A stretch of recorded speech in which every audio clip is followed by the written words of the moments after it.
Hi there, everyone. This is Cindy Liu with CHRO Partners. I'm joined today with Terry Cooley. Our topic today is one that I think is really important and one that I hear from many, many of our members, um, and that is upskilling, particularly in the trades. And so Terry's got some incredible track record around this um, topic, and he's going to go into some details on how he's done this so that you can take this framework back to your organization and implement upskilling. So, Terry, before we get started, tell us a little bit about yourself. First of all, thank you, Cindy, for inviting me today. I'm really excited to be here and share with my fellow colleagues in the organization, even those who are not practitioners, just good business people. I'm excited to share this with you also. But I've been in the HR space for about 20 years. I actually started off in operations. Actually, my degree is supply chain management, so it's not technically in HR. I transitioned probably about 15 years in my career into the HR space due to a business move, and I've been there ever since. And because of that, I've been able to work with executives on the operational side and sales because I was exposed to that in my previous life when I was in operations, and that really helped me really understand how to become a top line revenue generator for these organizations, and then also become a great, in my mind, a team environment of transformation and leaders into better business people, making departments stronger, not just through just people management, but skill development too. And one of my honestly my biggest pastimes is really figuring out how to grow a business better, faster, quicker, and more efficiently. So I that's love kind of been I my love that. background. Yeah, I love that, Terry. So I think there's way too many HR folks and business people who think that HR is a support center, right? It's a cost center versus driving revenue, the top line revenue, and that's just not true. I mean, where do you think the salespeople come from, right? Where do the people who deliver on the work come from? And so it's a really important point. I love it that you're known for that. So if you're just joining us today, feel free to drop in the chat a hello and let us know where you're watching from. All right, so Terry, let's talk a little bit about the challenges that organizations feel. I've definitely seen the pain with lots of our members as far as the lack of skilled trades. What have you seen? And then we'll talk about why this is so important for companies to pay attention to upskilling. Sure. Yeah. One of the biggest challenges I've seen is that there's a lot of jobs out there, but not a lot of people don't have that skill to, get into the next level. There's a lot more automation in place. There's actually a lot more lean management practices that are happening today that didn't happen even 5 years, or even 2 years ago. When we were, in the recruiting side, when I was part of my team doing that too, there was the 80-20 rule that, hey, if they got the skills, we'd train them on the 20% of the behaviors. From my experience, I believe it has flipped. Okay. I believe that, what I've seen and experienced has been more about, hey, if they got the right attitude and soft skills and behaviors, we can train them how to do this job better than we're currently dealing with today or what the market's driving. So I see a big shift in looking for attitude and behavior with some skills, and we'll train for the rest. And then also seeing, and at least from my experience, we're hiring people more outside of the industry versus within the industry because a lot of people have those skills in other industries. They may not be in your particular industry, so they're bringing them on because those skills are actually transferable. And as long as they can transferable and train them up appropriately with good upskilling, good acclimation program of upskilling, that usually helps fill that gap faster and more efficiently. That's so smart for so many reasons, right? You're broadening your pipeline of potential candidates that you can bring to the table.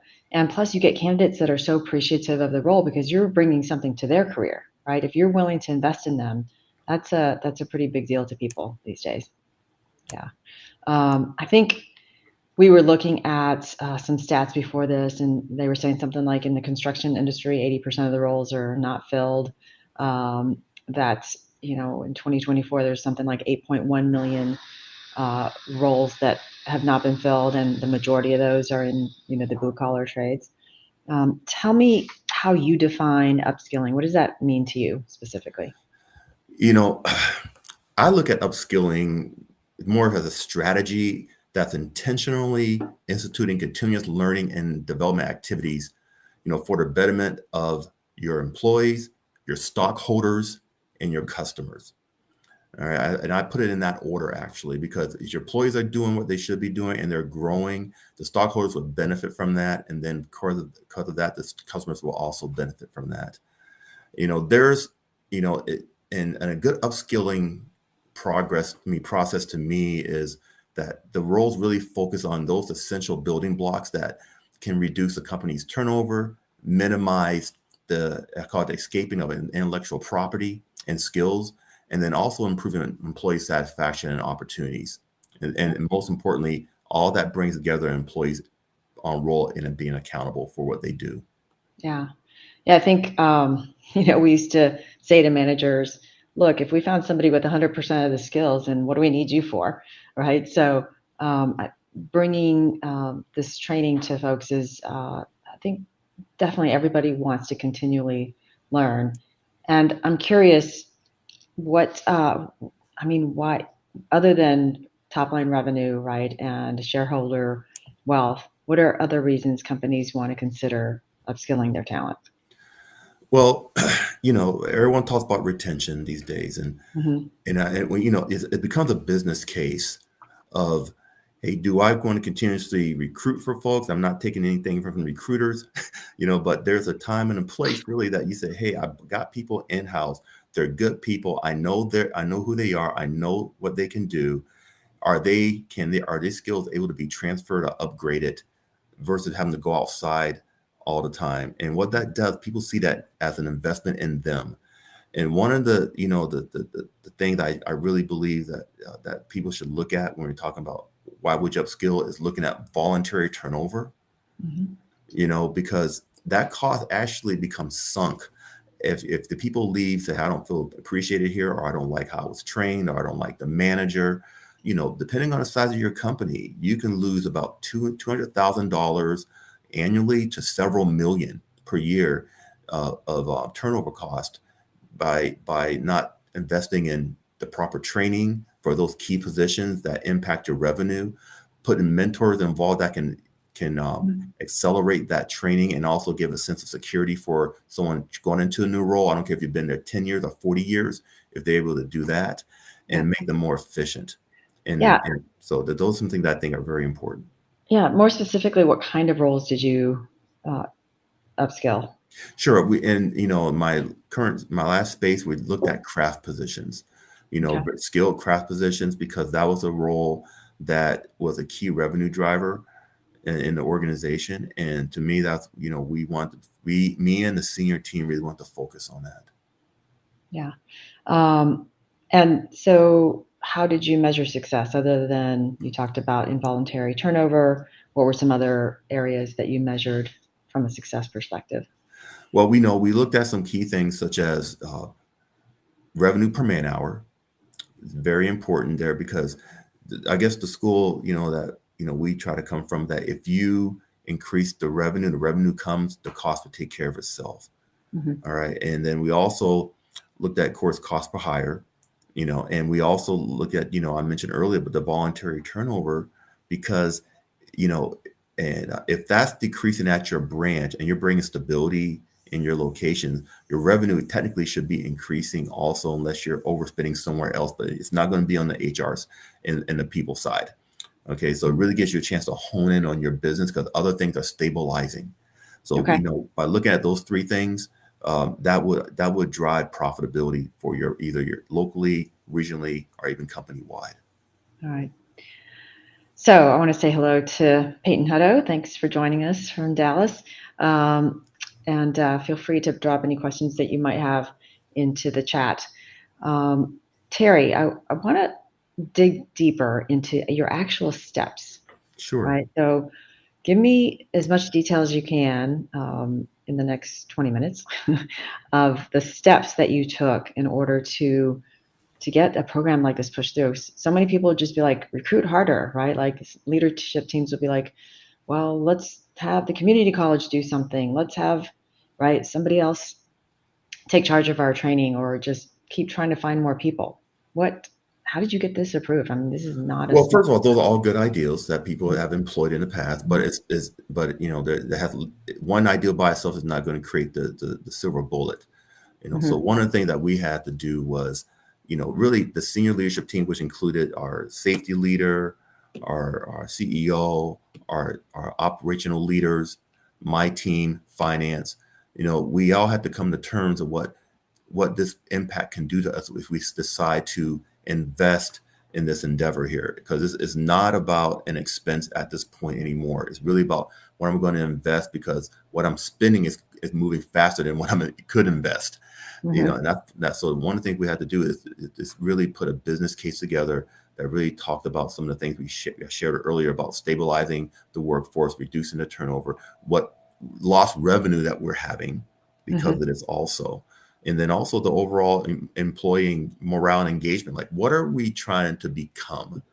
What do you want to be known as within your segment of the business here? So those things were very important as far as the strategy is concerned to get that win. Yeah. And then after we, got the dollars and in the sense that go into this, it's really the convincing the middle and field leaders that this is something that will benefit you, because some people forget at the field level they're living month to month, Mhm. okay, and they're managing their expenses with their revenue growth here and trying to come out on top to beat the budget for the year. Right. All right. So one of the things that you got to think about when you're putting this together, hey, how is there a way that we can let the field people know that we're going to give them relief, but they got to be held accountable, to making this work, and we'll give them the tools and the training and the mentorships to make that happen.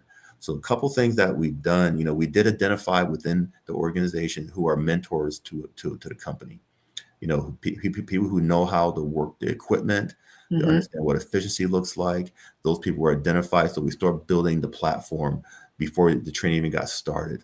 Secondly, we are a business. So you got to ask yourself that some of this stuff wasn't put on there earlier as part of the budget. So how are we going to make it up? How are we going to cover that cost? So in some cases that we gave some cost relief for that and modify some budgets, due to that too, knowing that in the back end it would create the revenue generation that we wanted and thus should increase the profitability. And Yeah. then one of the other things, Cindy, too, that we talked about was, hey, if someone we know for a fact what your turnover numbers are, Mhm. okay, from the voluntary side, not involuntary, because to me that's the cost of doing business. Involuntary turnover to me is the cost of doing business, but you can actually control a lot of aspects of voluntary turnover. So, so we focus on voluntary turnover. If someone had like a 50% turnover rate at their branch and the size of their branch, our goal is that, hey, you need to increase that. Your goal is to get to 30% in the next 12 months. And how do you do, and because of that, you'll be bonused on that also. Okay. And that was a game changer. Um, when in this organization and previous organizations we've done similar activities. Yeah. No, that's fantastic. I had a personal experience like that as well with a past company where at one point we had like 50% turnover in our delivery staff, and it was brutal on gross margins. The board was not Wow. happy with me. Yeah. And so you can imagine, like professional services, just like in the trades, it's all about the people, right? Doing the delivery of the work. And I had some advisors who happened to be CHROs who said to me, look, your people want a career path. And this is years ago, Terry, right? Where we didn't really, I mean, back then it was like, what's a career path? And why do we Yes, need to get exactly. promoted every 6 months, right? And so I pushed back and I was like, why do we need all these levels? And I don't really understand. That seems like a lot of work. And they kept pushing for me to do it. And we did. And I'll tell you, in 9 months, our turnover went down from 50% to um, like, I think it was like 9%. That's And incredible. right, our gross margins went from, our target was 40%, but when we had all that turnover, we were down in the 36, 37%. Our gross margins went up to like 43%. And then we literally stayed in the single digits for like 9 years after that. Once we solved that issue of career pathing, right? It's like people need to see where they're going. And so I think one of the things that we're challenged with, especially in the trades, is everybody's like, hey, I want my kid to go to college, right? And and then there's the easier job of being an Uber driver, and there's an easier job of delivering packages, not such hard, dirty work. And so, how do you convince people to get into the trades? I mean, that's to me a bigger picture issue, but do you have any insight into how to do that? Yes, actually, that was I call phase two of the rollout here, Hmm. because once you get the leadership and the field management engaged and they understand what their accountability lines are, so to speak. Now we go into the employees. All Hmm. right. And, there's the decision that we want to address entry level employees coming in. We want to deal with the people who are currently doing the job and see can they elevate to higher levels. But we really believe that the key is bringing in, talent from who are hired in as I call it craft type folks, sharing with them what a career path can look like, not just from a skill standpoint, but also from a financial standpoint also, that they know once they become proficient in a piece of equipment and been tested true and true and receive great customer, feedback, they can be elevated to another level piece of equipment too. And the more skills you have, the more valuable you become, and also more flexible you become to do other work too, versus only doing one set of work that's provided. Now, one of the things that I call it the reality check in this is that these trainings and trades and this upskilling doesn't happen in 30 days. All right, this to go to each level can take up to 6 to 9 months, because once you're trained in doing it, you still have to show proficiency in that skill set before you can get trained on something else. So it's not a short term path to make $10 to $30 in 9 months.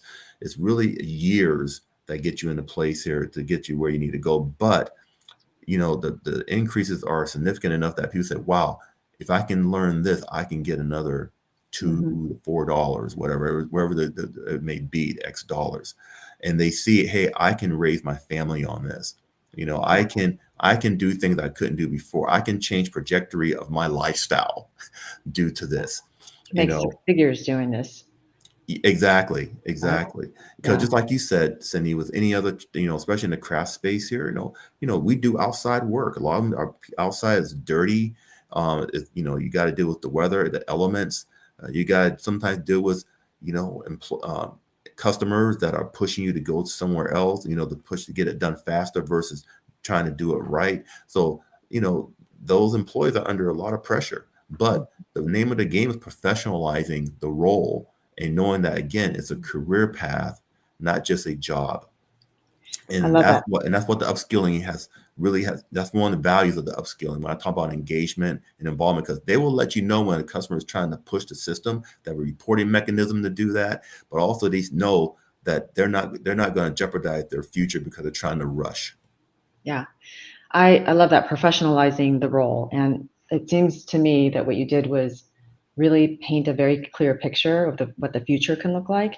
And I know for kids, right, coming out of college and kids trying to find their way in the world, the more crystal clear as to what that looks like in the future, the easier it is to get them brought on board, right? It's the sort of ambiguous descriptions of what can happen in the future that's that's not going to draw people in. So I love how you put your marketing hat on and painted that really clear picture for people.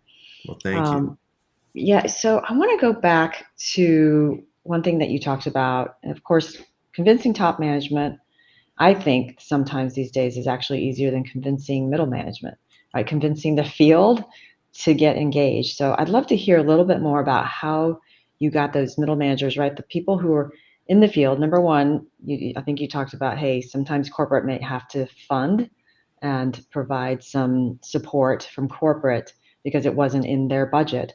But how do you get them to really take time to nurture and develop this talent? Yeah, you're right. The middle management team is challenging because they're closer to the fire. Hmm. They're seeing it happen. They know a deal can close or get missed, and they can lose revenue for that month. And then they got this training on top of it, and it's they're having an oh boy moment there, or oh my goodness moment.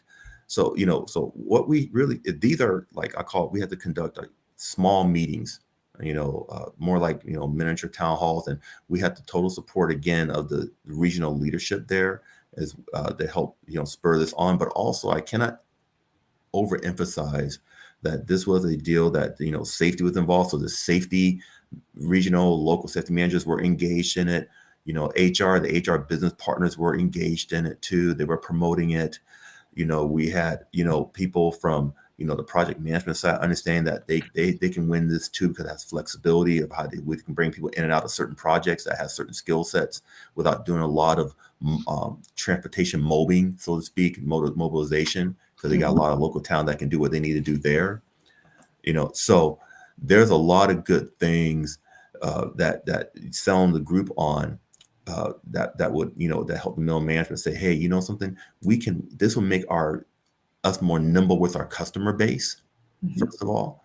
And then number two, if we can generate more revenue with less people, but they're more proficient, my goodness, this is something, maybe this 6-month, 9-month investment is worth it, because now I can plan more accordingly and go into and actually probably bring out more EBITDA than I did in the previous year here. If I just invest right now, and I use the word invest, not expense, still into this. And then also the marketing of this. You mentioned something about marketing earlier.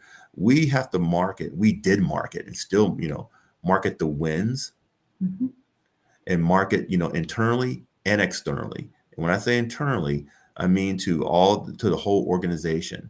We were very fortunate to have a marketing process that everyone from the janitor to the top level knew when someone was awarded, or elevated to another level in the company. And what that did, I brought positive exposure to that branch too. And people start talking to that branch, say, hey, why are you making your numbers, and why you're able to decrease your revenue? Even though we talked about it, now we're getting support from that middle management group that said, this is why I'm able to do it, because of this, besides good, good salespeople, but also good execution at the operations level, so we can commit to what we promise we can do. And there's not a lot in the wiggle room of having a lot of, fluff, so to speak, in case there are issues, actually decreases. So we can actually project and forecast even better than we did before because of that. So that internal marketing was a really big deal. Externally, when we brought people into the organization, that's the other marketing side of it, right? To your point, in this day and age, a lot of people want to know where they're going, because that's the way the world works today. When we were growing up, we were just happy to have a job, and we knew we had to work hard and work our way through things. Now they want to see that future today. Okay, they may not get there today, but they want to see that future today. So by recognizing those wins and then doing those internal and external marketing deals, it just all played within the strategy and the culture of the organization. Yeah, no, that's awesome. It's like the radio station, WIIFM. I'm quoting Billy Parsons. What's in it for me? Yes. But yeah, people have to know what's in it for them. I do think that having the right C-suite leadership also makes a difference. It can't just be because HR is good at marketing and HR is good at influencing people to do things. But tell me what really helped you from your C-suite to have a successful initiative like this? Well, our CEO was highly involved, highly promoted the opportunity, saw the vision of it. Our operational leaders came into design after this too, understood what it meant. We had great collaboration with our safety leaders in the organization, and really getting that, and the finance understood how to measure it and what that looked like, so you can see the bottom line. So getting that started right there and getting that buy-in, to me, was essential for everything else to fall into place. Again, there are times in our business, and everyone who's been on a call knows, sometimes we have to be a little bit more stern with certain managers versus other ones. But because we have to have the vision and share the vision, and we had others sharing the same vision. So it made the discussion a lot simpler, and most importantly, it made the accountability for making this program successful better too. Because this is something that took years to really come in fruition here. This didn't happen like in 6 months, like I stated earlier, but that's we rolled it out and we Mhm. piloted it, and got the metrics in place and start looking at it on a monthly basis and made the branches accountable for their goals to hit. That took a year or two, but it has shown it's shown its true success, within the organization too. How long did it take to get some traction to start to see some success? I would say about a year to Okay. a year in some locations, a year and a half for other locations. I call it the laggers. Okay. And were there intermediate steps to success versus like, okay, this person got, went from minimum wage to they're a full craftsman. Yes, we did some showcasing. Again, we have a very good HR marketing process here. So we would take pictures internally and show them in our own internal internet system of those people who were successful in going from one level to the other, and what it did for them when people needed other people. They know what branches to call. Okay, so now that person is not just getting hours locally; they have the option. If I want to make more hours, I can actually travel now, and be an asset, which again is another value of Hmm. going through this type of training. So it's like an internal marketplace of sorts. Yeah, well, what happens when there's certain jobs that come up, and there's not enough people to staff it locally, Right. the branches and locations reach out to other ones, say, hey, do you have the people, these kind of skill sets?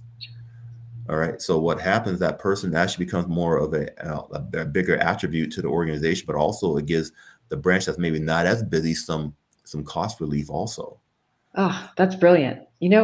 What's so interesting about that is I think consulting firms actually struggle with this a lot because the skills are not equal. Hmm. And I ran a firm at one point where the people in the Midwest were like, we don't want the consultants from the West Coast because they're not the same as ours.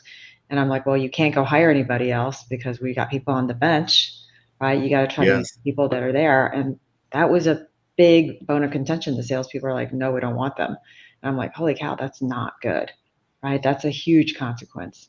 Anyways. Well, they're limited their flexibility as an organization too, which I've seen unfortunately too in some of my earlier career moves that I've seen also. And you mentioned how you get that top end support, how important that is. But the other thing that brings credibility to is not just the people side, but also how we make the measurements easy to collect, the data easy to collect, as Hmm. well as showing those costs in real numbers also. And so you gotta have a process, not just doing it, but there's got to be someone administering the program and making sure that the people who are graduating from it are legitimate. And so we had people from ops and safety side that actually and got promoted it and became engaged in it, and they became really the champions of this whole process. Ooh, I love that. Can you expand a little bit more on the measurements and how to make it easy? Sure. Like for example, we created, there's some creation I said of check off lists, I call it, and then they have to be signed off usually by the mentor who's training them, and then well as the branch manager at that location. But the final approval comes when one of the I call regional leads come in and actually see the person in action themselves. So it's not a one-step process here. It's one that brings account. And once that's done, then there's a process that my team takes over, making sure that the next rate increase is appropriately done and is done timely. And then there's a check also given to the mentor who actually successfully trained that person with everything is checked off. And then that's how we do our measurements there. And then we also look at those people who are in that program, the retention rates of those folks also, which is honestly staggering. It's amazing how many people stay once they get a taste of what a future can look like. Ah, I love that. That's awesome. Well, Terry, thank you for sharing your experiences and your knowledge with our community. I'm really inspired. I think this is something companies really need to think about is, you know, looking inside and saying you've got the people that you can upskill. They're here, right? Don't lay them off. Just take care of them and nurture them. And I love that your corporate function was willing to help fund that, in the early days to give the general managers some relief. So great job, Terry. Really appreciate it. Well, thank you, Cindy, and thank you very